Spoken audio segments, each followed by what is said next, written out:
বাড়িতে এত ফুল গাছ, সকাল থেকে সেটা দেখতেই ভালো লাগে। তারপরে শুরু করলাম সারাদিনের কাজবাজ, রান্না করে নিলাম, খুদের ভাত খেয়ে নিলামও। নমস্কার, আমি প্রতিমা, রূপসারু ফ্যামিলি ব্লগ থেকে আপনাদের সবাইকে সুস্বাগতম। এই যে আমার হাজব্যান্ড না সকাল সকাল একটা আমের চারা কিনে নিয়ে এসেছিল, আর পাশের বাড়ি দিদিদের কাছের থেকে একটা বেশ বড় খাজা কাঁঠাল, নরম নয় কিন্তু খাজা কাঁঠাল, একদম খাজা কাঁঠাল পেড়ে নিয়ে এসেছিলাম। সেটা না পেকে গেছে, এক সাইডতে দেখছি হয় ইঁদুরে খেয়ে নিয়েছে, নিচের ঘরে ছিল আমাদের, ওটুকু কেটে বাদ দিয়েই আমরা খাবো। সকাল সকাল সংসারের সমস্ত কাজ করে ঘরটা ঝাড় দিয়ে নিলাম, নিয়ে এদিকে চা বসিয়ে দিলাম কারণ হাজব্যান্ড যাবেন দোকানে, আর বাড়িতে আমার শাশুড়িমা চা খান, আমরা কেউ চা খাই না, বাচ্চাও না, আমিও না। সকাল সকাল চাটা বানিয়ে নিচ্ছি, আর মনে করছি যে আমি আগে স্কুল লাইফে সকালবেলা ঘুম থেকে উঠে হাত পা ধুয়ে মায়ের সঙ্গে কিছু কাজ করে দেওয়ার দরকার হলে করে দিতাম, আর চলে যেতাম আমি স্কুলে বা টিউশনি পড়তে। সকাল সকাল সমস্ত কাজ করে ফুল তুলে নিলাম, চা বানিয়ে রেখে এবার চলে আসলাম রান্নাঘরের কিছু থালা বাসন ধুয়ে নেব, আর রান্না বসিয়ে দেব। আজকে রান্না করব জানেন তো, খুদের ভাত। অনেক দিন ধরে ইচ্ছা করছিল যে একটু খুদের ভাত রান্না করি, মানে একটু হালকা হালকা বৃষ্টি পড়ছে তো মনে পড়ে যাচ্ছে মায়ের কথা। আমার মা খুব আগে ডালে চালে খুদের ভাত রান্না করতো, আমিও সেটাই করার চেষ্টা করলাম, কিন্তু ডালটা দেব না, খুদের ভাতের মধ্যে আস্ত রসুন দেব, পেঁয়াজ দেব, আলু দেব, আর তেলের উপরে শুকনো লঙ্কা, কালো জিরে দেব। এদিকে আমি আলু আর পেঁয়াজটা কেটে নেবার জন্য ওইখানে বটি পেতে রেখেছি, আর আমি এখানে খুদটা ধুয়ে পরিষ্কার করে নিলাম। এই দেখুন, এদিকে আমার আলু, পেঁয়াজ, রসুন কাটা হয়ে গেছে। এই দেখুন, চালটাও আমার ভিজে গেছে। একটু চাল ভিজে জলটাকে ঝরিয়ে নেবেন। কড়াইতে বেশ খানিকটা তেল দিলাম, দিয়ে বেশ খানিকটা কালো জিরেও দিয়ে দিলাম।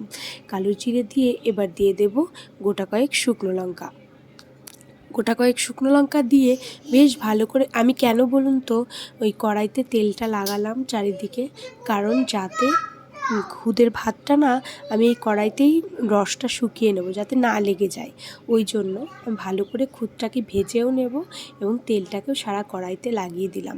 এই যে এখানে তেলের উপরে দিয়ে দিলাম রসুন, পেঁয়াজ, আলু, আর গোটা রসুন আর পেঁয়াজ, কাঁচা লঙ্কা চিড়ে দিয়ে এখানে আমি খুদটাকে না ভালো করে ভেজে নেব সুন্দর করে।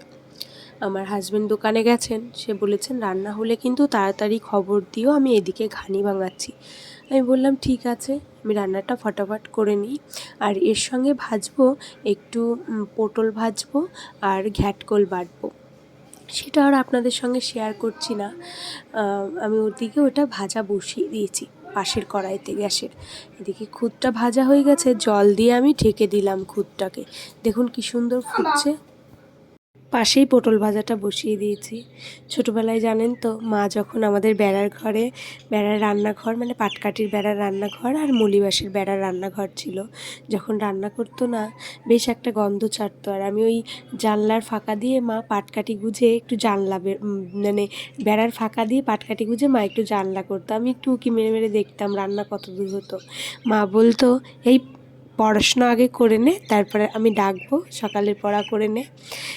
এদিকে আমি রান্না করে সবাইকে খেতে দিয়ে নিজে আগে খাচ্ছি, খেয়ে বলবো কেমন হয়েছে। মানে মনে হচ্ছে মনের ভেতরে একটা শান্তি পাচ্ছি খাবারটা পেয়ে, কারণ একটা নিজস্ব প্রিয় খাবার, শান্তি করে খাচ্ছি, বসে মাখিয়ে মাখিয়ে শান্তি করে খাচ্ছি।